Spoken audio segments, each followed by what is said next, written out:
శ్రీకాకుళం నగరంలో గల శ్రీ శ్రద్ధ ప్లే స్కూల్లో సంక్రాంతి సంబరాలు అంబరాన్ని తాకాయి. ఇక స్కూలు చిన్నారులతో ఉత్సాహంగా కార్యక్రమంలో పాల్గొన్నారు. ఇక తెలుగు నిండుతనం ఉట్టిపడేలా విద్యార్థులు సాంస్కృతిక కార్యక్రమాలు ఆహుతులను అలంకరించాయి. సంక్రాంతి పండుగను మరిచిపోతున్నటువంటి ఆధునిక యుగంలో విద్యార్థులు ఆటపాటలు ప్రాచీన సాంస్కృతిక కార్యక్రమాలు సంక్రాంతి విశిష్టతను చాటాయి.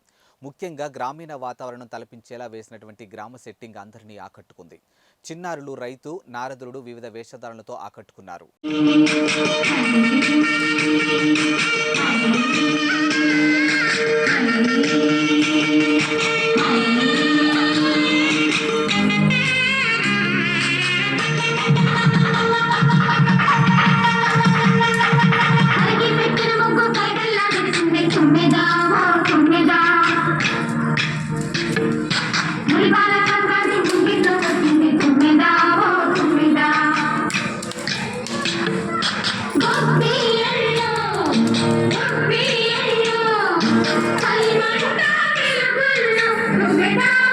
Mira.